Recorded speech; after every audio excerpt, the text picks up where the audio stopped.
देखो एक चैप्टर है रेशियो एनालिसिस, मतलब हम लोग फाइनेंशियल स्टेटमेंट का एनालाइज करेंगे। इसको एनालाइज करेंगे फाइनेंशियल स्टेटमेंट। सबसे पहले तुमको ये पता होना चाहिए कि फाइनेंशियल स्टेटमेंट होता क्या है।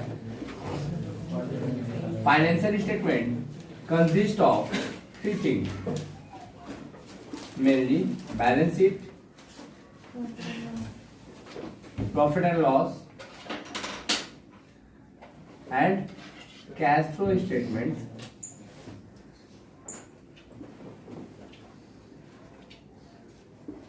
और एक और चीज आता है इसके साथ, नोट्स ऑफ अकाउंट। तो ये चार चीज मिलकर मेरा क्या बनता है, फाइनेंशियल स्टेटमेंट। तो इन सब को एनालाइज करना है कि मेरा पोजीशन या परफॉर्मेंस कैसा है ना। किसके जरिए, रेशियो के जरिए। तुम लोग ये बताओ कि मेरे पास दो टाइप का कैपिटल होता है, एक ऑनर कैपिटल, एक होता है बोरोड कैपिटल। ऑनर कैपिटल है 5 लाख का और बोरोड कैपिटल है तुम्हारा 15 लाख का। मतलब बिजनेस में दो जगह से पूंजी लगा हुआ है, एक बिजनेसमैन खुद लगाया है और एक बिजनेसमैन बाहर से उधार लेकर लगाया है। खुद कितना लगाया है, 5 लाख। बाहर से कितना लगाया है। अब बताओ फाइनेंशियल पोजीशन अच्छा है कि खराब है। खराब है। कैसे खराब है, क्योंकि अपना पूंजी कम लगा हुआ है और बाहर का पूंजी ज्यादा लगा हुआ है। अगर यही चीज अब फाइनेंशियल पोजीशन क्या हो गया, अच्छा है। कंपनी डूबने का संभावना है कि नहीं है, पहले डूबने का संभावना था कि नहीं था, था। ठीक है। कैसे तुम एनालाइज कैसे कर रहे हो, तुम दोनों के बीच में कंपेयर कर रहे हो कि ये दोनों किस रेशियो में है। तुम देख रहा है कि ये 10 गुना ज्यादा है किसके मुकाबले, ये 3 गुना है तो वो उसका क्या है, 10 गुना है। समझ में क्या बोले, मतलब 3:2 के 3:10 के रेशियो में है, मतलब ये 3 टाइम्स है तो वो कितना टाइम्स है। इससे पहले क्या था, ये 1 टाइम था और ये 3 टाइम था। तो यहाँ पे तुमको डर लग रहा था कि हम तो जितना खुद नहीं लगाया उससे ज्यादा तो हम क्या लेकर रखे हैं, उधार लेकर रखे हैं, और लोन लेने की वजह से कंपनी क्या हो सकता है, डूब सकता है। समझ में क्या बोले। अच्छा जैसे मानो एक रेशियो आता है करंट रेशियो, उसके अंदर में करंट एसेट्स और करंट लायबिलिटी होता है। करंट एसेट्स क्या होता है, जो 1 साल के अंदर अंदर क्या हो जाए, पेड हो जाए, रियलाइज हो जाए, है ना। और करंट लायबिलिटी क्या होता है, जिसको 1 साल के अंदर अंदर पेमेंट करना है। ठीक है। तो मेरा करंट एसेट्स है 20,000 का और करंट लायबिलिटी है 1 लाख का। ठीक है। पोजीशन अच्छा है कि खराब है, खराब है। हमको बाहर से मिलने वाला है 20,000, जबकि हम बाहर से उधार लेकर रखे हैं 1 लाख। अब पोजीशन अच्छा है, अब पोजीशन और अच्छा है। समझ में क्या बोले। तो ये क्या कर रहे हैं हम लोग, एनालाइज कर रहे हैं। क्या कर रहे हैं, एनालाइज कर रहे हैं। खुद हम लोग जज कर रहे हैं कि कंपनी कैसा पोजीशन में है, किसके जरिए, रेशियो के जरिए, है ना। कि दो एसेट्स या दो एस्पेक्ट ऑफ बैलेंस शीट या फाइनेंशियल स्टेटमेंट का कोई भी दो एस्पेक्ट एक दूसरे के साथ कैसे रिलेशन में है, एक दूसरे के साथ कैसे रिलेशन में है, और वो क्या आउटपुट देते हैं और क्या फायदा देते हैं, या फिर क्या हमको एनालाइज करके बताते हैं। वही एनालाइजिंग करते हैं किसके अंदर में, रेशियो एनालिसिस के अंदर में। चलेगा यहाँ तक, कोई दिक्कत। अब बात करें रेशियो एनालिसिस, इसमें भी बहुत सारा टाइप है रेशियो एनालिसिस। मेनली 4 है ना। अरे ये 4 पढ़े। पहला होता है लिक्विडिटी रेशियो। कौन सा रेशियो, लिक्विडिटी रेशियो। ये क्या होता है, लिक्विडिटी रेशियो, जो कि तुम्हारे लिक्विड पोजीशन को, मतलब तुम्हारे पास कितना जल्दी पैसा आता है और कितना जल्दी पैसा तुम्हारे हाथ से जाता है ना, उस पोजीशन को बताता है। इसको हम लोग शॉर्ट टर्म सॉल्वेंसी रेशियो भी बोलते हैं। क्या बोलते हैं, शॉर्ट टर्म सॉल्वेंसी रेशियो। जैसे इसका एग्जांपल अगर देखा जाए तो करंट रेशियो और liquid ratio, quick ratio, liquid ratio, acid test ratio, ये सब एग्जांपल है किसका, लिक्विड रेशियो। माने ये लोग क्या होता है, करंट रेशियो में करंट एसेट्स और करंट लायबिलिटी के बीच में अनुपात देखा जाता है कि कौन किसके मुकाबले कितना में इन्वेस्ट है। अब यहाँ पे सोचो करंट एसेट्स और करंट लायबिलिटी, ये वो चीजें हैं जो 1 साल के अंदर अंदर आपको क्या हो जाएंगी, रियलाइज हो जाएंगी। तो शॉर्ट टर्म के लिए ये चीज है, ये चीज किसके लिए है?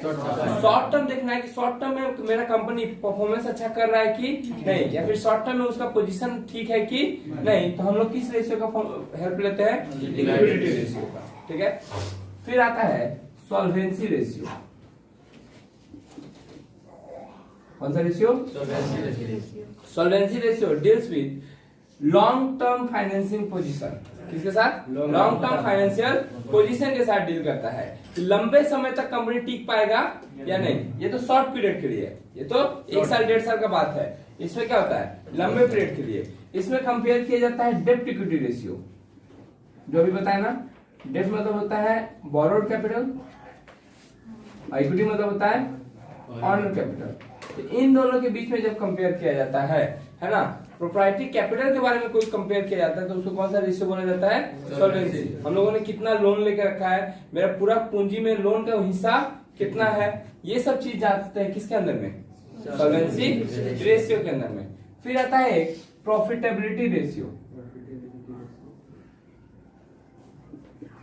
रेशियो प्रॉफिटेबिलिटी रेशियो, ये क्या होता है? Profitability ratio, under this ratio हम लोग ये पता करते हैं कि कंपनी कितना प्रॉफिटेबल है ना।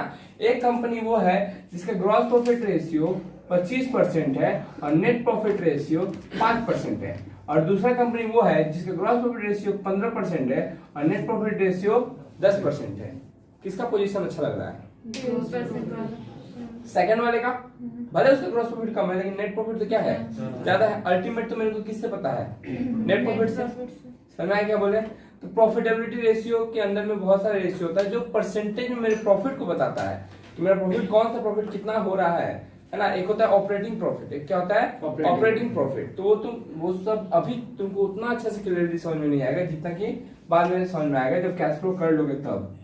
चलो, ये हुआ यहाँ तक। एक होता है परफॉर्मेंस रेशियो। कौन सा रेशियो? Performance ratio. ये क्या होता है परफॉर्मेंस रेशियो? इसमें तुम्हारा परफॉर्मेंस को पता किया जाता है। तुम कितना बार सामान को क्या कर रहे हो? बेच रहे हो। कितना जल्दी जल्दी तुम सामान को क्या कर दे रहे हो? बेच दे रहे हो। कितना जल्दी जल्दी तुम सामान क्रेडिटर से उधार में खरीद के लाते हो। इसे एक्टिविटी रेशियो भी बोलते हैं। परफॉर्मेंस रेशियो को और क्या बोलते हैं? Activity ratio. एक्टिविटी रेशियो माने तुम्हारा एक्टिविटी कितना जल्दी जल्दी होता है, तुम्हारे गोडाउन से कितना जल्दी जल्दी सामान बिक्री हो जाता है, कितना जल्दी जल्दी गोडाउन में सामान आ जाता है। ये सब देखा जाता है किसके अंदर में? परफॉर्मेंस रेशियो के अंदर में। तो ये तो हुआ रेशियो का क्लासिफिकेशन। रेशियो का classification on the basis of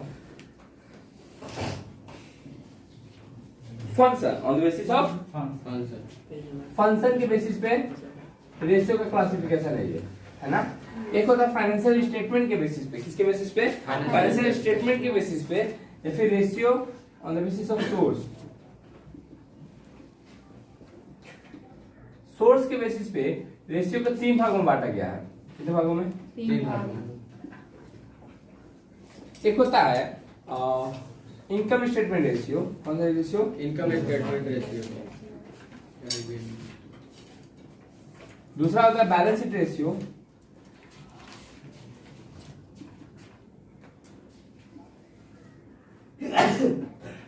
और तीसरा होता है मिक्स्ड रेशियो। ठीक है। इनकम स्टेटमेंट रेशियो क्या होता है? जिसमें दोनों आइटम मतलब न्यूमरेटर और डिनोमिनेटर दोनों का दोनों आइटम पीएल का है। किसका है? प्रॉफिट एंड लॉस अकाउंट का है। उसको कौन सा अकाउंट रेशियो बोलेंगे? Income statement ratio. जब बैलेंस शीट रेशियो किसको बोलेंगे? जब दोनों आइटम न्यूमरेटर और डिनोमिनेटर किसका होगा? बैलेंस शीट का आइटम होगा। किसका आइटम होगा? जैसे करंट एसेट्स और करंट लायबिलिटी, ये किसका आइटम है? बैलेंस शीट का आइटम है। तो इसको कौन सा रेशियो बोलेंगे? Balance sheet ratio. ठीक है। ग्रॉस प्रॉफिट रेशियो, उसका फॉर्मूला होता है, तुमको तो अभी कुछ पता नहीं है, फिर भी जो रेशियो समझा रहे हैं, जीपी बाई सेल इंटू 100।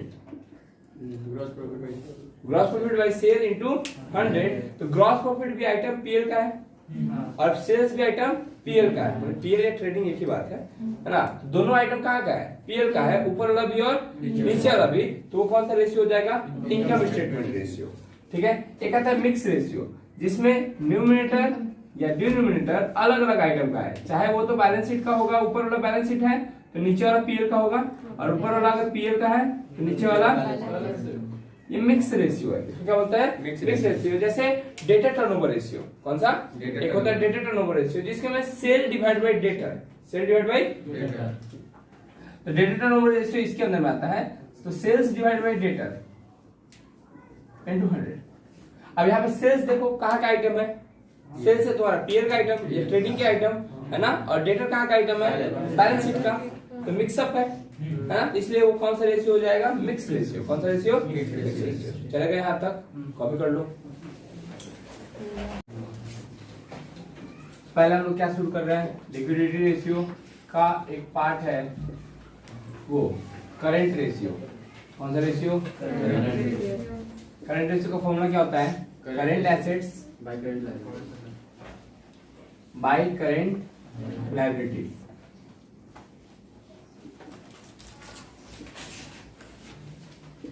ठीक है, मतलब मेरा करंट एसेट्स और करंट लायबिलिटी एक दूसरे के साथ कैसे संपर्क में है, कौन कितना किसके रेशियो में है, वो पता चलता है हमको किससे? करंट रेशियो से। इससे मेरे को शॉर्ट टर्म सॉल्वेंसी रेशियो भी पता चलता है। इसको हम लोग वर्किंग कैपिटल रेशियो भी बोलते हैं। क्या बोलते हैं? किसको? करंट रेशियो को। क्यों? क्योंकि वर्किंग कैपिटल का फॉर्मूला होता है current assets minus current liability, और करंट एसेट्स ऊपर है और करंट लायबिलिटी नीचे है, इसीलिए इन दोनों का ही रिलेशन पूछ रहा है। इसलिए इसको और कौन सा रेशियो बोलते हैं? Working capital ratio. अच्छा, ideal current ratio. Ideal current ratio मतलब कि किसी कंपनी में अगर ऐसे है, इतना है करंट रेशियो, तो माना जाएगा कि कंपनी का पोजीशन जो है, लिक्विडिटी पोजीशन अच्छा है। That is 2:1। वो कितना होना चाहिए? 2:1। मतलब करंट एसेट्स जो है वो 2 गुना होना चाहिए किसके मुकाबले? करंट लायबिलिटी के। तब माना जाएगा कि कंपनी का लिक्विडिटी पोजीशन अच्छा है। इससे ज्यादा रहेगा तो और अच्छा है ना, इससे कम रहेगा तो पोजीशन थोड़ा सा खराब है। मतलब मेरा 2 गुना करंट एसेट्स है किसके मुकाबले? करंट लायबिलिटी के। मतलब कि करंट एसेट्स जो है इतना तो है ही कि हम करंट लायबिलिटी को कभी भी पेमेंट कर सकते हैं। अब बात आता है कि current assets include, current assets वो सारे एसेट्स होते हैं जो कि 1 साल के अंदर अंदर हमको क्या हो जाए? रियलाइज हो जाए। जैसे debtor, bills receivable, stock, cash, bank, है ना, prepaid, expenses, accrued income, marketable securities,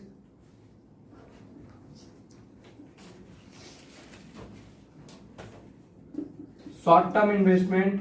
short term मतलब लेस देन 1 ईयर। ठीक है, ये सारा चीज है जो कि करंट एसेट्स के अंदर में फॉल करता है। अब बात आता है कि करंट लायबिलिटी किसको बोलते हैं?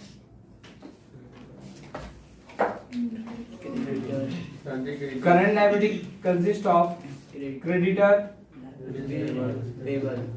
बिल्स पेएबल,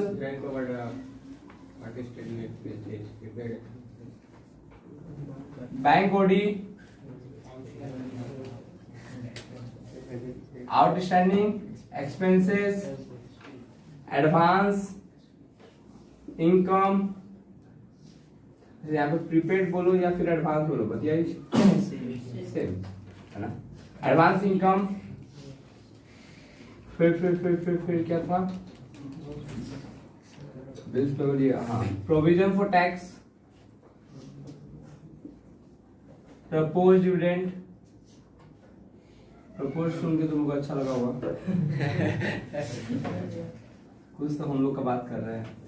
ठीक है, प्रपोज क्या होता है? जैसे कि कंपनी क्या होता है, किसी भी शेयर होल्डर को डिविडेंड देती है, तो वो आज प्रपोज करेगी, आज देने के लिए बात करेगी, 3 महीने के अंदर अंदर उसको क्या करेगी? पेमेंट करेगी। तो विद इन ईयर है, इसीलिए इसको करंट लायबिलिटी के अंदर में कंसिस्ट किया जाता है।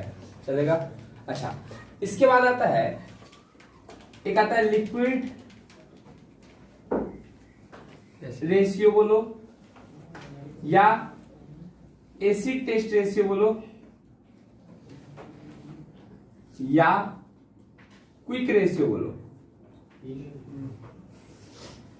ये तीनों का तीनों रेशियो है ना, नाम अलग अलग है लेकिन फॉर्मूला एक ही है।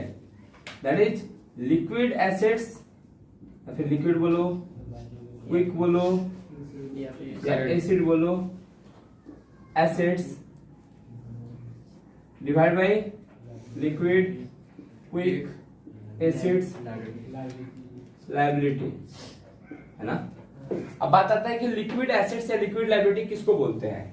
लिक्विड एसेट्स किसको बोलते हैं? करंट एसेट्स, मतलब पूरा summation of total current assets minus stock, है ना, माइनस प्रीपेड। तुम बुक में देखोगे ऐसे दिया होगा स्टॉक प्लस प्रीपेड, लेकिन ब्रैकेट में दिया होगा, है ना। लेकिन इसको तोड़ दोगे ब्रैकेट खुल जाएगा, तो ये भी किस में हो जाएगा, समझ में आया? Current liability minus bank OD, OD माने नॉर्मल तुम लोग, ठीक है। तो ये सब आता है किसके अंदर में? Liquid assets. अगर तुमसे पूछे liquid asset, define liquid assets, तो क्या होता है? Current asset minus stock minus prepaid. बोलेगा liquid liability means current liability minus prepaid. कभी कभी एमसीक्यू में पूछता है। अच्छा, आइडियल लिक्विड रेशियो, क्या चीज? Ideal liquid ratio is 1:1। Ideal liquid ratio क्या है? 1:1। माने कि अगर लिक्विड एसेट्स और लिक्विड लायबिलिटी बराबर भी है तो माना जाएगा कि ठीक है, क्योंकि तुरंत पैसा आएगा, तुरंत क्या कर देंगे? पेमेंट कर देंगे। लेकिन करंट रेशियो आइडियल कितना है? 2:1। माने करंट एसेट्स 2 गुना होना चाहिए किसके मुकाबले? करंट लायबिलिटी के मुकाबले। चलेगा यहाँ तक? इसको कॉपी करो। एक बार क्वेश्चन नंबर 3 देखो, है ना। हमको निकालने को क्या बोला है? Current ratio. क्या निकालने को बोला है? Current ratio. और मेरे को कुछ करंट एसेट दे दिया है और कुछ करंट लायबिलिटी दे दिया है। करंट एसेट देखो एकदम लाइन से ही दिया हुआ है, stock, data, bills, receivable, cash bank and prepaid expenses. मतलब यहां तक है, चलेगा। डेटा, स्टॉक, कैश बैंक और प्रीपेड एक्सपेंसेस। तो जो दिया हुआ है वो सब ऐसे पहले लिख लेंगे हम लोग। उसका जो अमाउंट दिया हुआ है, अमाउंट बोलो एक बार। 4 लाख, 3 लाख, 1 लाख, 1 लाख, 3 लाख, 1 लाख, 1 लाख और 40,000, टोटल 10 लाख। टोटल हो गया 10 लाख। उसी तरह करंट लायबिलिटी दिया हुआ है, देखो साइड में 2 लाख 4 लाख, 2 लाख, 1 लाख, 80,000, 20,000 और 20,000, टोटल 4 लाख। ये 20 टोटल ऐड किए तो कितना आया? 4 लाख। तो करंट एसेट्स हो गया मेरा 10 लाख, है ना, और करंट लायबिलिटी हो गया 4 लाख। तो अगर हम 4 लाख से काटे, डिवाइड करें, तो ये एक बार में जाएगा और ये 2.5 टाइम्स चलेगा। तो हम बोलेंगे करंट रेशियो इज 2.5 टाइम (1). 1:1 क्यों आया? क्योंकि ये डिवाइड कितना बार में हुआ? एक बार में, और ये डिवाइड कितना बार में हुआ? 2.5 टाइम में। अच्छा देखो, लिक्विड रेशियो भी शायद बोला है नीचे में, है ना। क्विक रेशियो बोला है। क्विक बोले, लिक्विड बोले, एसिड बोले, फॉर्मूला तो एक ही लगेगा। Current assets minus stock minus, तो करंट एसेट्स तो हम लोग निकाल चुके थे, कितना था? 10 लाख, है ना। स्टॉक कितना था हम लोग का? 4 लाख। अब प्रीपेड था 40,000 डिवाइड बाई करंट लायबिलिटी था 4 लाख का, और बैंक ओडी था 80,000 का। तो बैलेंस कितना आया? 5,60,000 डिवाइड बाई माइनस करके 3,20,000। एक बार डिवाइड देकर बताओ, दो कैलकुलेटर दो हमको।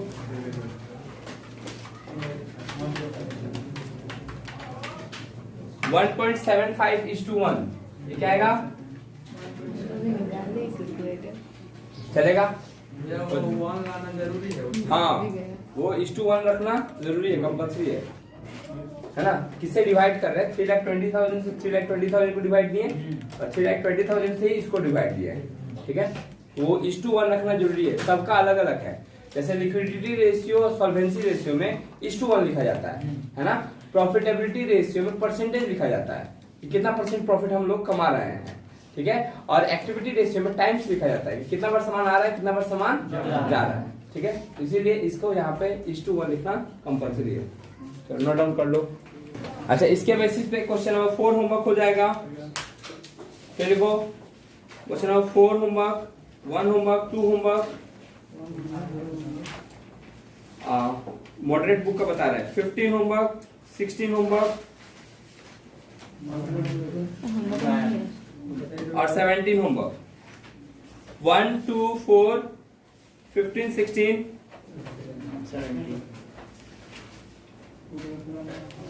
17 और 5 भी होमवर्क, बस